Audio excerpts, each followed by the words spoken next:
चलो स्टार्ट करते हैं। चलो।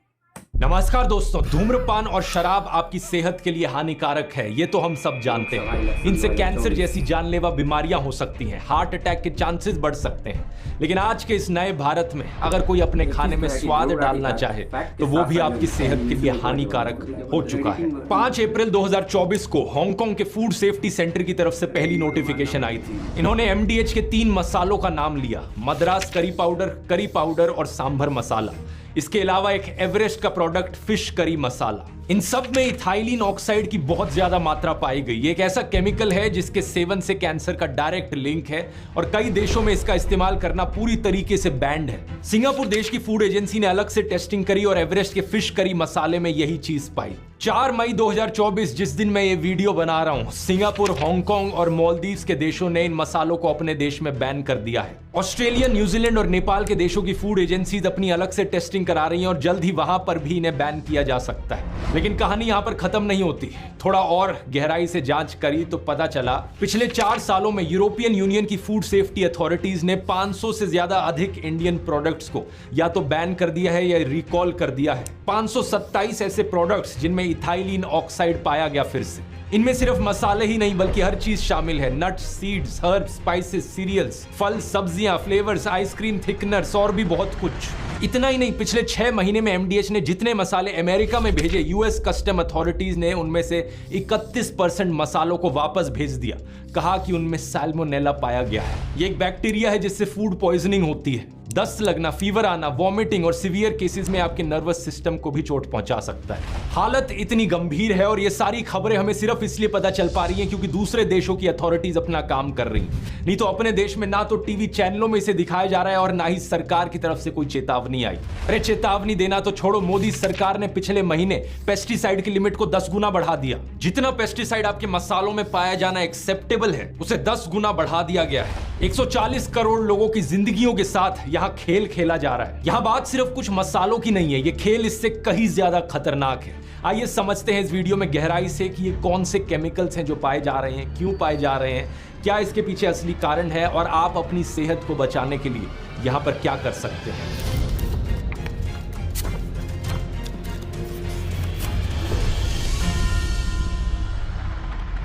वीडियो शुरू करने से पहले यहाँ एक चीज मैं साफ कर दूं, इससे पहले कि कुछ लोग रोएं कि बार बार सरकार को क्यों बीच में लाते हो, हमारे पापा की इसमें क्या गलती है। यहाँ पर इस बात में कोई दो राय नहीं है कि सारी जिम्मेदारी सरकार के ऊपर है। एवरेस्ट कंपनी से जब पूछा गया कि उनके मसाले ऐसे क्यों निकल रहे हैं तो उन्होंने क्या जवाब दिया कि हमें तो नेसेसरी क्लियरेंसेज और approval spice board of India ने ही दिया था। स्पाइस बोर्ड ऑफ इंडिया क्या है? इंडियन गवर्नमेंट की रेगुलेटरी अथॉरिटी है जो कि आती है ministry of commerce and industry के अंडर। इसके अलावा हमारे खाने में कैंसरस केमिकल्स हैं या नहीं ये जांच करने की जिम्मेदारी है FSSAI की, food safety and standards authority of India, जो कि आती है ministry of health and family welfare के अंडर। और ये सिर्फ हमारे देश की बात नहीं है, दूसरे देशों के फूड अथॉरिटीज भी उनकी सरकारों के अंडर आते हैं। और वो सारे देश कम से कम अपने देशवासियों की हेल्थ की परवाह तो कर रहे हैं, कम से कम ये तो कह रहे हैं कि आपका खाना खतरनाक है, इन मसालों से दूर रहो। हमारी सरकार के मुंह से एक शब्द तक नहीं निकला है। FSSAI की तरफ से इकलौता रिस्पॉन्स ये आया है कि हमें 20 दिन चाहिए इन मसालों की टेस्टिंग कराने के लिए, फिर हम देखेंगे कि ये हानिकारक है या नहीं।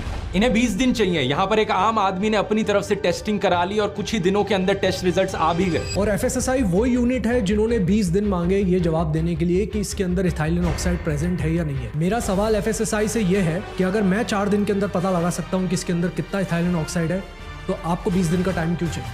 इस रिपोर्ट को देखिए, एक ट्विटर यूजर ने खुद से डिसाइड किया कि वो एवरेस्ट के फिश करी मसाले को टेस्टिंग करने के लिए भेजेगा। उसने इसे food hygiene and health laboratory में भेजा। 23 अप्रैल को उसने 50 ग्राम मसाले का सैंपल भेजा और 26 अप्रैल को रिपोर्ट तैयार भी होकर आ गई। क्या पाया गया? इस मसाले में इथाइलिन ऑक्साइड की मात्रा 7.57 मिलीग्राम पर किलोग्राम की कॉन्सेंट्रेशन में मौजूद है। इसकी लिमिट है 0.1 मिलीग्राम पर किलोग्राम, यानी कि ये लिमिट से 70 गुना ज्यादा मात्रा में कैंसर कॉजिंग केमिकल मौजूद था।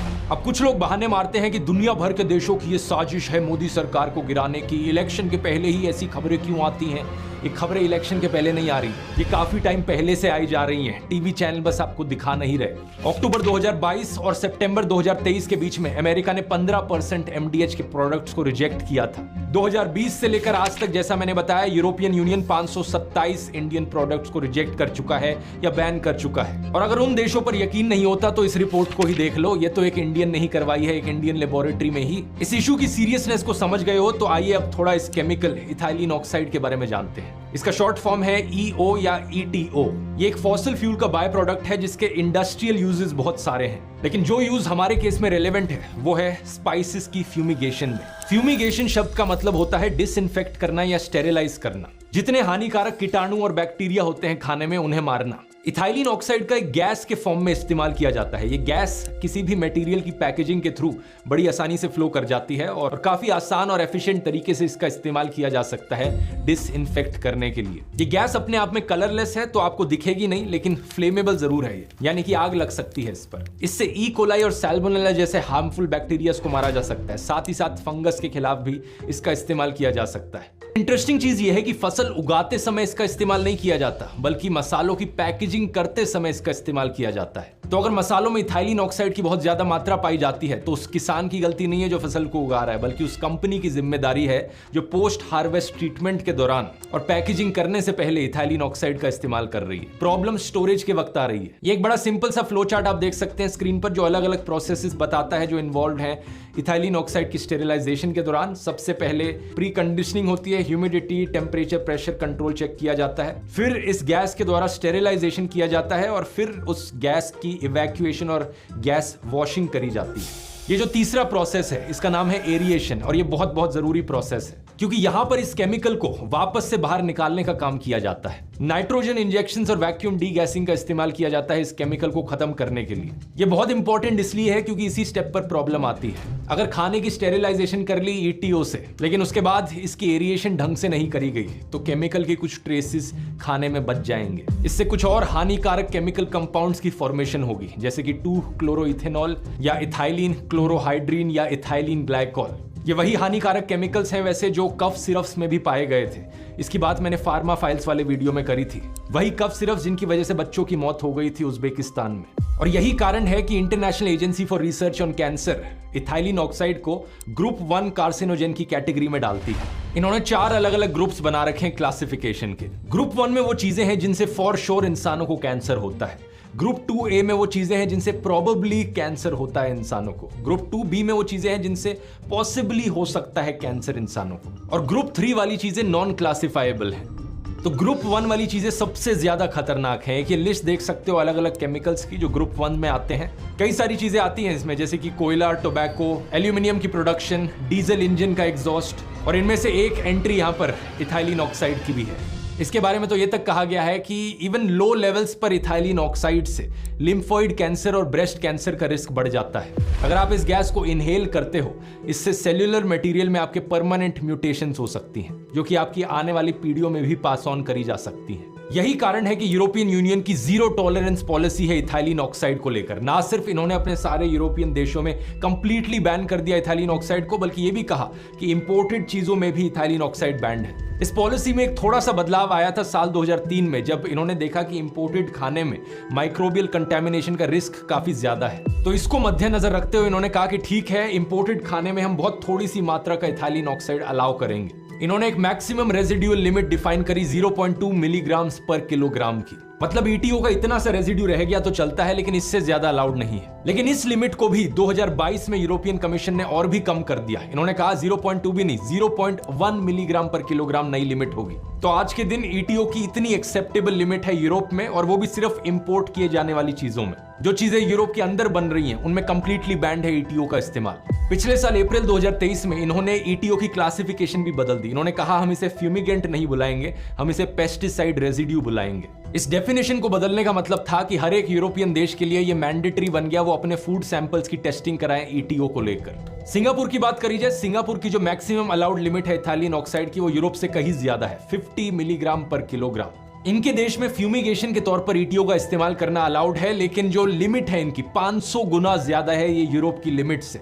और फिर भी जब इन्होंने एवरेस्ट के फिश करी मसाला की टेस्टिंग करी तो अपनी लिमिट से ज्यादा इन्होंने एक केमिकल पाया।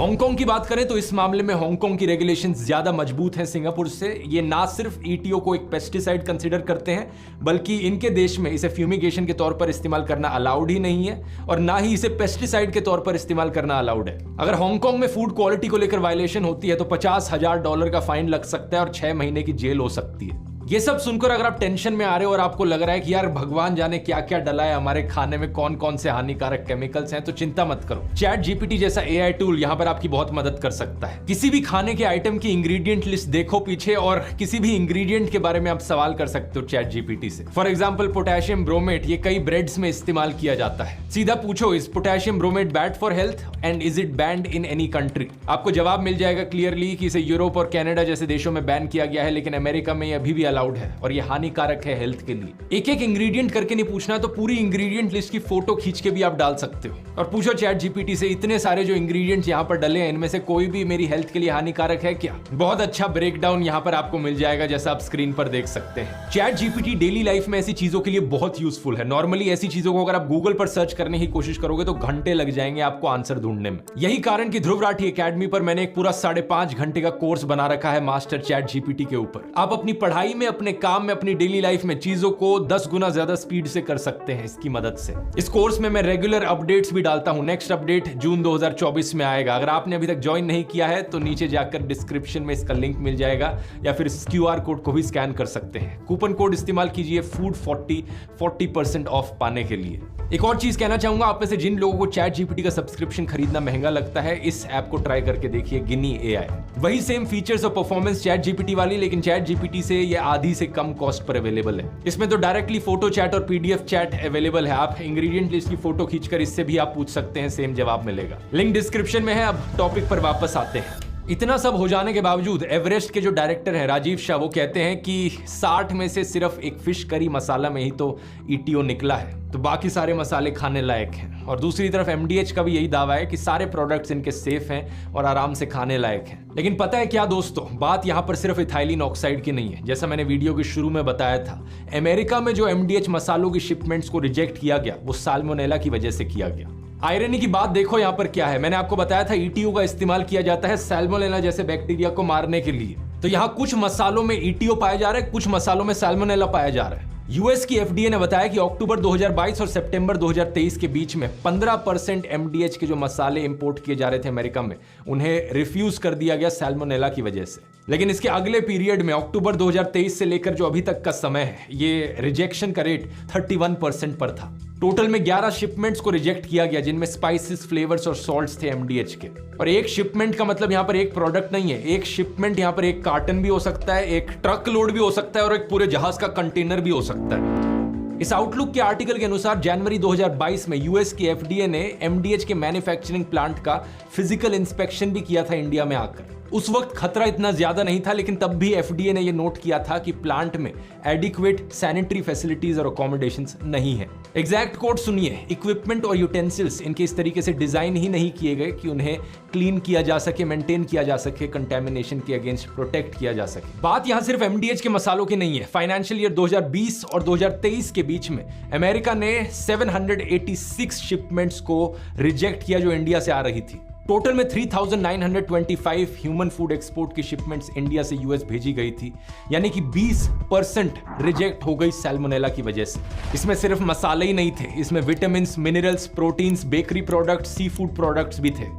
हेडलाइन पढ़ो इस आर्टिकल की क्या है। इंडिया से जो आने वाला सामान है उसका रिजेक्ट होने का चांस 7 गुना ज्यादा है चाइना से आने वाले सामान के कंपैरिजन में। हमारे देश के स्टैंडर्ड्स को इतना गिरा दिया गया है। और बात यहां सिर्फ इथाइलिन ऑक्साइड और सैल्मोनेला तक सीमित नहीं रहती। पिछले साल की इस खबर को भी देखो। 14 नवंबर 2023 यूरोपियन कमीशन ने अलार्म साउंड किया इंडिया से आने वाले टर्मरिक को लेकर, जहां पर एक खतरनाक जानलेवा पेस्टिसाइड क्लोरपाइरिफोस पाया गया। ये पेस्टिसाइड कई देशों में बैंड है क्योंकि इससे बच्चों की ब्रेन ग्रोथ पर फर्क पड़ता है। इसलिए मैं कह रहा हूं कि ये प्रॉब्लम कुछ मसालों से कहीं ज्यादा बढ़कर है और ये चीजें पिछले कई सालों से देखी जा रही हैं। यूरोप में चेतावनी की घंटी साल 2020 में बेल्जियम के द्वारा बजाई गई थी, जब भारतीय सेसेमी सीड्स यानी तिल में इथाइलिन ऑक्साइड पाया गया था। तब से लेकर आज तक ये इतनी सारी चीजों में पाया जा चुका है। Cereals, chocolates, biscuits, bread, crackers, spices और तो और खेतों में जो जानवरों को खाना खिलाया जाता है उसमें भी ये पाया गया। इस बेल्जियम वाले इंसिडेंट के बाद ही था कि यूरोपियन फूड सेफ्टी एजेंसी ने इंडियन इंपोर्टेड खाने को सीरियसली लेना शुरू किया। इनका एक ये इंफॉर्मेशन नेटवर्क है, European rapid alert system for food and feed, जिसका शॉर्ट फॉर्म है RASFF। इनका जो डेटा होता है ये पब्लिकली अवेलेबल है, तो आप खुद भी जाकर चेक कर सकते हो इनकी वेबसाइट पर।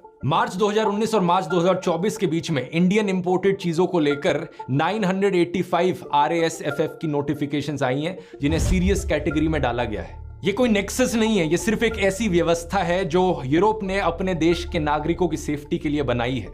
इनकी कोशिश है कि लोगों को पता चले कि एग्जैक्टली किस खाने में क्या क्या पाया जा रहा है। इस वेबसाइट का लिंक मैंने डिस्क्रिप्शन में नीचे डाल दिया है, आप जाकर खुद देख सकते हैं और स्क्रीन पर इसके कुछ एग्जांपल्स देखिए। मई 2022 और अप्रैल 2022 की नोटिफिकेशंस, क्यूमिन और फेन्यूग्रीक में क्लोरपायरिफॉस पेस्टिसाइड पाया गया। फिनलैंड में बॉर्डर पे ही इसे रिजेक्ट कर दिया गया। नेदरलैंड्स में इसका अलर्ट आया। दोनों को सीरियस क्लासिफिकेशन में डाला है। आप इनकी वेबसाइट का सर्च सिस्टम भी इस्तेमाल कर सकते हैं अलग अलग प्रोडक्ट्स को देखने के लिए, जैसे कि एफ्लाटॉक्सिन्स पाए गए पीनट बटर, ग्राउंड नट्स, चावल में जो इंडिया से आ रहे थे। सैल्मोनेला पाया गया sesame seeds, onion powder, betel leaves में जो इंडिया से आ रहे थे। मर्क्यूरी और लेड जैसे हानिकारक केमिकल्स पाए गए आयुर्वेदिक प्रोडक्ट्स में जो इंडिया से इंपोर्ट किए जा रहे थे। एक एक नोटिफिकेशन पे आप डिटेल्स में जाकर नीचे स्क्रॉल करके भी देख सकते हैं कि एग्जैक्टली कितना मर्क्यूरी, कितना लेड पाया गया। ऐसे प्रोडक्ट्स को लेकर थैंकफुली हमारे देश में जुडिशरी है, जो अभी भी कुछ हद तक इंडिपेंडेंटली काम कर पा रही है। इन्हें लपेटे में लिया इन्होंने, अभी आपने रिसेंट खबर में देखा होगा, वरना हमारी जो हेल्थ मिनिस्ट्री थी और FSSAI जो है,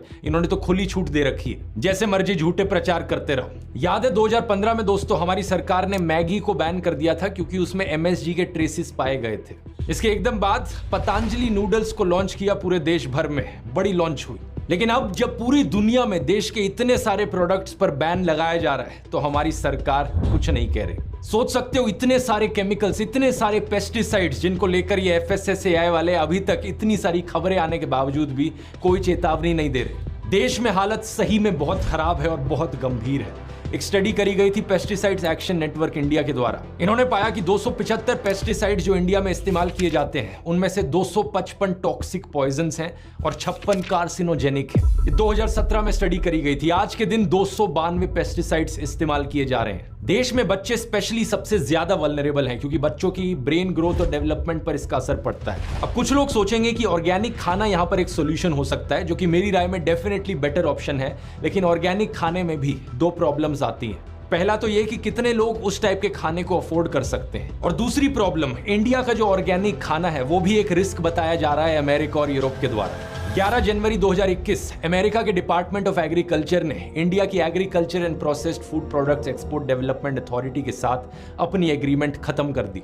इस एग्रीमेंट के तहत इंडिया के बिजनेसेस इंडिया में बनने वाले ऑर्गेनिक खाने को USDA का ऑर्गेनिक सर्टिफिकेशन दे सकते थे। लेकिन अमेरिका इस एग्रीमेंट से पीछे हट गया ये कहकर कि इंडिया का जो ऑर्गेनिक कंट्रोल सिस्टम है वो इनसफिशिएंट है, वो हमारे स्टैंडर्ड्स मीट नहीं कर रहा, और इसलिए हमारा लेबल ऑर्गेनिक का वो लोग इस्तेमाल करें, हमारे लेबल की जो रेपुटेशन है वो नीचे गिर जाएगी। यूरोप में मार्च 2024 में पब्लिश हुई इस साइंटिफिक रिपोर्ट को देखिए।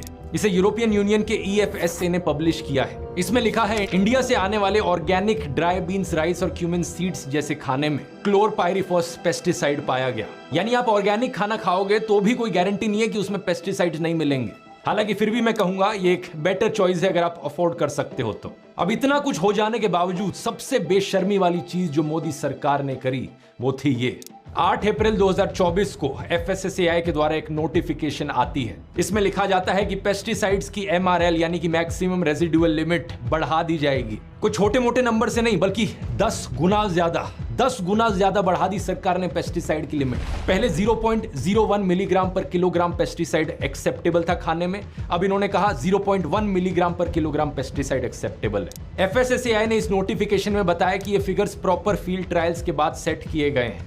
लेकिन पेस्टिसाइड एक्शन नेटवर्क इंडिया ने इस मैंडेट को लेकर ऑब्जेक्शन रेज किया। इन्होंने कहा कि CIBRC तो फील्ड ट्रायल्स कंडक्ट ही नहीं करता पेस्टिसाइड्स के। जितना भी डेटा है वो सारी मैन्युफैक्चरिंग कंपनीज के द्वारा प्रोवाइड किया जाता है, और CIBRC तो सिर्फ अप्रूव करता है पेस्टिसाइड्स को उस डेटा के आधार पर। जब लोगों ने इस खबर को लेकर सोशल मीडिया पर हल्ला मचाना शुरू किया कि ये क्या हो रहा है, तो FSSAI ने अपने आप को डिफेंड करने के लिए कहना शुरू कर दिया, ये तो झूठी खबर है, हमें बदनाम करने की कोशिश करी जा रही है। इस न्यूज आर्टिकल को देखिए। FSSAI कह रहा है कि ये रिपोर्ट जो है कि हमने 10 गुना लिमिट बढ़ा दी है, ये फॉल्स और मैलिशियस रिपोर्ट्स हैं। इंडिया के तो सबसे स्ट्रिक्ट स्टैंडर्ड्स हैं। अच्छा भाई, क्या गलत खबर फैलाई जा रही है, जरा देखें क्या इनका डिफेंस था। ये कहते हैं हमने लिमिट तो बढ़ाई है, हमने 10 गुना लिमिट बढ़ाई है, लेकिन सिर्फ उन्हीं पेस्टिसाइड्स के लिए जो CIBRC से रजिस्टर्ड नहीं है। CIBRC है central insecticides board and registration committee India की। मतलब ये तो एडमिट कर रहे हैं कि कुछ पेस्टिसाइड्स की लिमिट इन्होंने बढ़ाई है। तो पहला सवाल तो यही कि क्यों बढ़ाई है। इन्हीं का ही अगस्त 2022 का ऑर्डर देखो इनकी खुद की वेबसाइट पर। तीसरे पॉइंट के सेकंड सेक्शन में लिखा है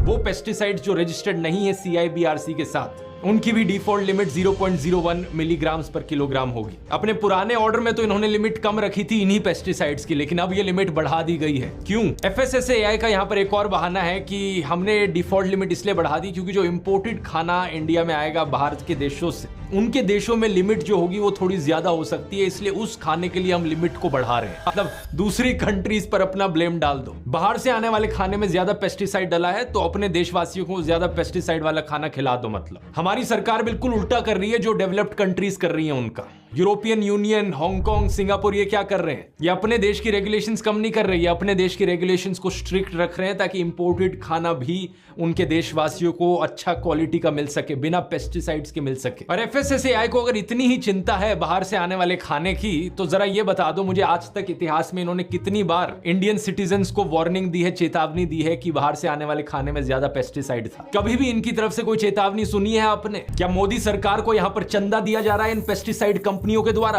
क्या एक और चंदा धंधा मॉडल यहाँ पर छिपा है? यहाँ बात सिर्फ हम कंज्यूमर्स की नहीं है बल्कि किसानों की भी है। BMC पब्लिक हेल्थ डेटा के अनुसार दुनिया भर में 11,000 फार्मर्स मारे जाते हैं हर साल पेस्टिसाइड्स की वजह से। इनमें से करीब 6,500 फार्मर्स इंडियन होते हैं, यानी कि दुनिया भर में मारे जाने वाले 60% किसान सिर्फ हमारे एक देश में मारे जा रहे हैं।